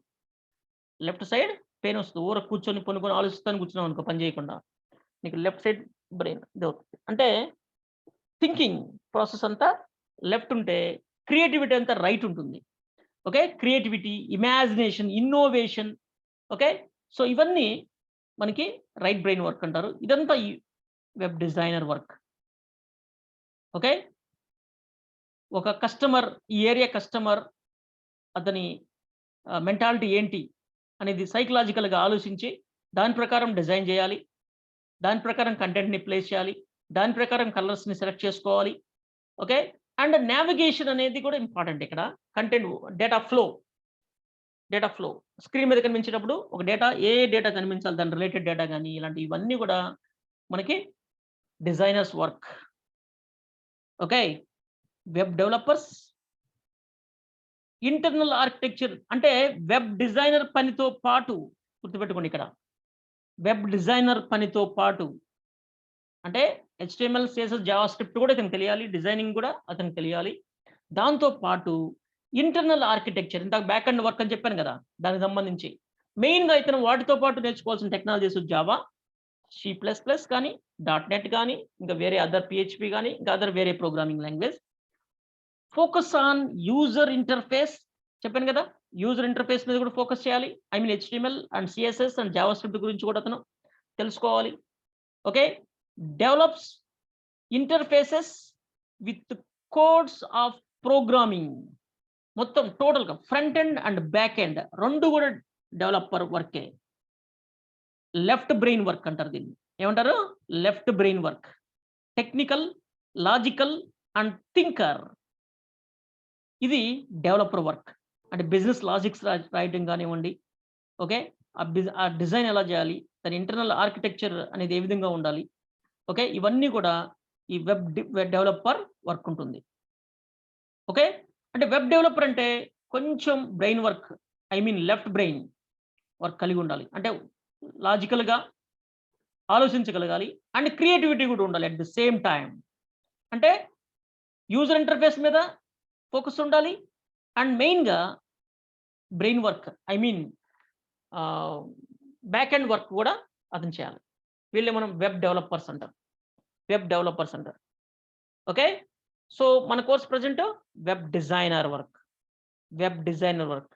వెబ్ డెవలపర్ కాదు. Web designer. వెబ్ డెవలప్‌మెంట్‌కి ఇంకా నీకు వీటితో పాటు ఇంకా ఏం తెలియాలి అంటే వెబ్ డెవలప్‌మెంట్ చేయాలి అంటే బ్యాక్ ఎండ్‌లో మనకి డేటాబేస్ ఒకటి వచ్చుండాలి. Database design, SQL language and ఒక ప్రోగ్రామింగ్ లాంగ్వేజ్. అది జావాస్క్రిప్ట్ కావచ్చు, లేదా పైథాన్ కావచ్చు, పీహెచ్‌పీ కావచ్చు, వేరే సి షార్ప్ కావచ్చు, మైక్రోసాఫ్ట్‌కి సంబంధించి జావా కావచ్చు. ఇంకొక ప్రోగ్రామింగ్ లాంగ్వేజ్ మీద నీకు గ్రిప్ ఉండాలి. ఏదో ఒక ప్రోగ్రామింగ్ లాంగ్వేజ్ ఉండాలి. ఒక డేటాబేస్ ఉండాలి. అండ్ ఎస్‌క్యూఎల్ నేర్చుకొని ఉండాలి. ఎస్‌క్యూఎల్ స్ట్రక్చర్డ్ క్వెరీ లాంగ్వేజ్ అది ప్రోగ్రామింగ్ లాంగ్వేజే. But that is only for database. డేటాబేస్‌తో పాటు అది నేర్చుకోవచ్చు. అండ్ అది తెలియాలి. ఓకే. అండ్ ఫ్రంట్ ఎండ్‌తో పాటు ఇవన్నీ వచ్చుంటే అంటే ఇవి మన వెబ్ డిజైనింగ్ కోర్స్ నేర్చుకున్న తర్వాత నువ్వు వెబ్ డెవలప్‌మెంట్ చేయాలి అంటే ప్రోగ్రామింగ్ లాంగ్వేజ్ ఒకటి పర్ఫెక్ట్‌గా నేర్చుకోవాలి. అండ్ డేటాబేస్ గురించి నేర్చుకోవాలి. అప్పుడే నువ్వు డెవలపర్‌గా మారగలుగుతావు. అప్పుడే డెవలపర్‌గా ఒక అప్లికేషన్‌ని బ్యాక్ ఎండ్ సపోర్ట్‌తో డెవలప్ చేయగలుగుతావు. ఓకే. నువ్వు ఈ కోర్స్‌లో ఓన్లీ వెబ్‌సైట్‌ని తయారు చేయగలుగుతావు. వండర్‌ఫుల్ వెబ్‌సైట్స్‌ని తయారు చేసుకోగలుగుతావు. ఓకే. అన్ని సైట్స్‌కి బ్యాక్ ఎండ్ సపోర్ట్ ఉండదు. అవసరం కూడా లేదు. ఓకే. ఇక్కడ ఇంకో విషయం ఏందంటే మనకి వరల్డ్‌లో ఉన్న వెబ్‌సైట్స్‌లో ఒక 70% వెబ్‌సైట్స్‌కి బ్యాక్ ఎండ్ ఉండదు. బ్యాక్ ఎండ్ లేకుండానే పనిచేస్తుంటాయి. 70% వెబ్‌సైట్స్. మిగతా 30% బ్యాక్ ఎండ్‌తో ఉంటాయి. Main sites. ఓకే. చిన్న సైట్స్ ఎన్నో ఉంటాయి. అలాంటివి మనం తయారు చేయొచ్చు వెబ్ డిజైనింగ్. అండ్ ఒక కంపెనీలో నీకు జాబ్స్ ఉంటాయి. ఓకే. ఒక కంపెనీస్ వెబ్ డెవలప్‌మెంట్ చేస్తున్నారనుకోండి. ఆ వెబ్ డెవలప్‌మెంట్ టీమ్‌లో ఆ వెబ్ డెవలప్‌మెంట్ అంతా ఒకరే చేయరు. టీమ్ వర్క్ అంటారు దాన్ని. ఆ టీమ్‌లో వెబ్ డిజైనర్స్ కొంతమంది ఉంటారు. వెబ్ డిజైనింగ్ చేసేవాళ్ళు అంటే హెచ్టీఎంఎల్ రాసేవాళ్ళు, సీఎస్ఎస్ స్టైలింగ్ చేసేవాళ్ళు, జావా స్క్రిప్ట్స్ రాసేవాళ్ళు అండ్ బ్యాక్ ఎండ్ డిజైన్ చేసేవాళ్ళు అండ్ బిజినెస్ లాజిక్స్ కోసం ఒక ప్రోగ్రామింగ్ లాంగ్వేజ్ యూజ్ చేసేవాళ్ళు, ఎస్‌క్యూఎల్ క్వెరీస్ రాసేవాళ్ళు. ఇలా సెపరేట్ టీమ్స్ ఉంటాయి. ఒక్కొక్క చిన్న కంపెనీ అయితే ఒక్కో దానికి ఒక్కొక్కరు ఉంటారు. పెద్ద కంపెనీ అయితే ఒక్కో దానికి కూడా ఎక్కువ మంది ఉంటారనమాట. వీళ్ళందరూ కలిసి ఒక అప్లికేషన్ తయారు చేస్తారు. ఆ అప్లికేషన్ టీమ్‌లో నీకు జాబ్ ఉంటుంది. వెబ్ డిజైనర్‌గా, వెబ్ డిజైనర్‌గా జాబ్ ఉంటుంది. ఓకే. అది. కాకపోతే వెబ్ డెవలప్‌మెంట్ కూడా చేయగలిగితే ఎక్కువ అవకాశాలుంటాయి. అంటే ఫస్ట్ నువ్వు వెబ్ టెక్నాలజీ నేర్చుకునేటప్పుడు ఇది ఫస్ట్ స్టేజ్, ఫస్ట్ స్టెప్ ఇది. ఇది ఫస్ట్ స్టెప్. తర్వాత నువ్వు ఇంకేదైనా చేయొచ్చు. ఓకే. అది. సో, చాలామంది కరెక్ట్‌గా ఫోకస్ కాకపోవడానికి అన్నీ డెవలప్ చేయలేకపోవడానికి కారణం ఏంటంటే ఇదే. ఫాస్ట్ నేను రేపే ఒక అప్లికేషన్ డెవలప్ చేసేయాలి. కోర్స్ నేర్చుకొని. ఏ కోర్స్ నేర్చుకొని? ఎన్ని కోర్సులు నేర్చుకోవాలి? అసలు ఏంటి దాని డిజైన్ ఏంటి? అసలు ఏమేమి ఉంటాయి? ఒక వెబ్ డెవలప్‌మెంట్ చేయాలి అంటే ఏమేమి నేర్చుకోవాలి? దేని మీద ఫోకస్ చేయాలి? ఎన్ని రోజులు పడుతది? ఇదంతా బ్యాక్‌గ్రౌండ్ వర్క్ చేయకుండానే ఆదుర్దాగా ఏదో సంథింగ్ కోర్స్ నేర్చుకొని అది రాదు. ఎందుకంటే నువ్వు అనుకున్నది ఒకటి, అక్కడ ఉందొకటి. ఇంట్రెస్ట్ ఉండదు నీకు దాని మీద. మళ్ళా నాకు ఇది వద్దు అని చెప్పి ఇంకో దానికి చేరటం. ఇలా రకరకాలుగా రాంగ్ స్టెప్ ఏస్తుంటారు. బట్ దానికి పర్ఫెక్ట్‌గా ప్లాన్ చేసుకోవాలి. ఏదైనా ఒకటి నేర్చుకోవాలి అంటే సింగిల్ టెక్నాలజీతో ఇక్కడ ఏది చేయలేవు నువ్వు. ఓన్లీ ఒక టెక్నాలజీ నేర్చుకొని ఏది చేయలేవు. ఒక అప్లికేషన్ డెవలపర్ కావాలి అంటే మల్టిపుల్ టెక్నాలజీస్ సపోర్ట్ అవసరం ఉంటుంది. చాలా టెక్నాలజీస్ సపోర్ట్ అవసరం ఉంటుంది. వాటిలో చాలా ఉన్నాయి. జావా ఫ్లేవర్స్ కొన్నుంటాయి. కొన్ని మైక్రోసాఫ్ట్ వాళ్ళకి సంబంధించిన సి షార్ప్ సంబంధించినవి కొన్నుంటాయి. కొన్ని ఓన్లీ జావా స్క్రిప్ట్ మీద డెవలప్ చేస్తుంటారు. ఓన్లీ జావా స్క్రిప్ట్ మీద డెవలప్ కొంతమంది పైథాన్ యూజ్ చేస్తారు. రకరకాలుంటాయి. సో, పైథాన్‌తో వెబ్ డెవలప్‌మెంట్ చేయాలి అంటే నేనేమేమి నేర్చుకోవాలి? ఓకే. నేను జావాతో వెబ్ డెవలప్‌మెంట్ చేయాలంటే నేనేమేమి నేర్చుకోవాలి? ఓకే. నేను డాట్ నెట్‌తో వెబ్ డెవలప్‌మెంట్ చేయాలి అంటే నేనేమేమి నేర్చుకోవాలి? ఇలా నువ్వు ఆలోచించుకోవాలి. ఓకే. ఇవన్నీ వేరు వేరు ఉన్నాయి. వీళ్ళందరూ కూడా వెబ్ డెవలప్‌మెంట్ చేయొచ్చు. వీళ్ళందరూ కూడా వెబ్ డెవలప్‌మెంట్ చేయొచ్చు. Only Java main Java base చేసుకొని వెబ్ డెవలప్‌మెంట్ చేయొచ్చు. దానికి ఏమేమి అవసరం అవుతాయి? ఫ్రంట్ ఎండ్ అంటే ఇవే. అండ్ బ్యాక్ ఎండ్ ఇంకేమేమి అవసరం అవుతాయి. ఇలా నువ్వు కొన్ని సెలెక్ట్ చేసుకొని వెబ్ డెవలప్‌మెంట్ చేస్తుంటారు. దాని ప్రకారం నేర్చుకోవాల్సిన అవసరం ఉంటుంది. ఓకే. మనమిప్పుడు దేనికైనా సరే అందరికి ఉపయోగపడే వెబ్ డిజైనింగ్ అనేది మనం నేర్చుకుంటున్నాం. ఇది నువ్వు బ్యాక్ ఎండ్‌లో జావా వాడుకుంటావా? పైథాన్ వాడుకుంటావా? లేదా ఇంకేదైనా వాడుకుంటావా? అనేది అది వెబ్ డెవలపర్ ఇష్టం. ఫ్రంట్ ఎండ్ ఎవరైనా సరే ఈ కోర్ కాన్సెప్ట్స్ ఇవి ఇంతకుముందు చెప్పుకున్నాం. హెచ్‌టీఎంఎల్, సీఎస్ఎస్, జావాస్క్రిప్ట్ అనేది వెరీ వెరీ ఇంపార్టెంట్. ఇవి అందరికైనా సరే ఎవరికైనా సరే ఇవి కంపల్సరీ తెలిసుండాలి. ఓకే. మనం నేర్చుకునే కోర్స్ 30 డేస్ డ్యూరేషన్ తోటి. ఓకే. ఇంకా ఇక్కడ మనకి what is website and how the website works అనేది ఉంది. ఆల్రెడీ వెబ్‌సైట్ ఎలా వర్క్ చేస్తుందో మీకు చెప్పాను. బట్ ఇక్కడ వెబ్‌సైట్ అంటే ఏంటంటే collection of web pages. Web pages. ఒక్కొక్క వెబ్ పేజ్. ఈ పేజెస్ ఎలా తయారు చేస్తారంటే ఫస్ట్ ఇది హోమ్ పేజ్ వెబ్‌సైట్‌లో. వెబ్‌సైట్‌లో ఒక కంపెనీ వాళ్ళిచ్చే కంటెంట్‌ని కేటగరీ వైస్ డివైడ్ చేసి ఒక్కొక్క కేటగరీని ఒక్కొక్క పేజ్‌లో డిజైన్ చేస్తారనమాట. ఒక్కొక్క పేజ్‌లో. వీటన్నిటికి ఒక ఇండెక్స్ పేజ్ ఒకటి పెడతారు. Index page. దీన్ని హోమ్ పేజ్ అని కూడా అంటారు. లేదా ఇండెక్స్ పేజీ అని కూడా అనొచ్చు. ఈ పేజీకి వీటన్నిటిని లింక్ చేసి పెడతారనమాట. లింక్ చేసి ప్రోగ్రామ్ పరంగా లింక్ చేసి వీటన్నిటిని ఒక ఫోల్డర్‌లోనో, ఆ ఫోల్డర్‌లో ఒక ప్రాజెక్ట్ ఫోల్డర్‌లో పెట్టి ఓకే. దానికి సంబంధించిన ఇమేజెస్ కావచ్చు, వీడియో ఫైల్స్, ఆడియో ఫైల్స్ ఇవన్నీ సబ్ ఫోల్డర్స్‌లో పెట్టుకొని ఒక ప్రాజెక్ట్ ఫోల్డర్‌ని తయారు చేసి పెడతారనమాట అది. అంటే ఇవన్నీ ఈ వెబ్‌సైట్స్ అన్నీ ఒకదానికొకటి లింకింగ్ అయినాయి కదా! ఈ వెబ్ పేజెస్ అన్నీ. వీటన్నిటిని కలిపి ఒక వెబ్‌సైట్ అంటారు. వెబ్‌సైట్ అంటే collection of web pages. Web pages. వీటిని ఈ విధంగా లింక్ చేసి పెడతారనమాట. అది ఎలా చేస్తాం ఏంటి అనేది మనం ఇవన్నీ స్టెప్ బై స్టెప్ నేర్చుకుందాం. ఓకే. వెబ్‌సైట్ ఎలా హోస్టింగ్ అవుతది? ఎలా అనేది మనం ఆల్రెడీ చెప్పుకున్నాం మనం. Okay. Static and dynamic pages అంటే చెప్పాను మీకు. స్టాటిక్ పేజెస్ అంటే ఒక వెబ్‌సైట్ తయారు చేసిన తర్వాత ఆ కంటెంట్ ఇంక మార్చడం కుదరదనమాట. మార్చలేమనమాట. అది మార్చాలంటే సోర్స్ ఫైల్‌ని మార్చాలి. ఓకే. దాన్నే స్టాటిక్ పేజెస్ అంటారు. స్టాటిక్ పేజెస్ అంటారు. దీనికి సర్వర్ అండ్ క్లయింట్ ఉంటుంది. సర్వర్ అండ్ క్లయింట్ ఉంటుంది. సర్వర్‌లో ఆ వెబ్‌సైట్ ఏదైతే పెడతామో దాన్ని క్లయింట్స్ యాక్సెస్ చేసుకుంటారు. ఆ వెబ్‌సైట్‌లో ఉన్న డేటా ఇంక మారదు. ఆ వెబ్‌సైట్‌లో ఉన్న డేటా ఇక మారదు. ఫిక్స్‌డ్ అలానే ఉంటుంది. పని కట్టుకొని మరి ఆ ప్రోగ్రామ్‌ని మారిస్తే తప్ప ఆ కంటెంట్ మారదు. ఓకే. అలాంటి వెబ్‌సైట్స్‌ని స్టాటిక్ వెబ్‌సైట్స్ అంటారు. స్టాటిక్ వెబ్‌సైట్స్ లేదా స్టాటిక్ వెబ్ పేజీ అంటారు. డైనమిక్ అనుకోండి అది ఎప్పటికప్పుడు డేటా మారుతుంటుంది.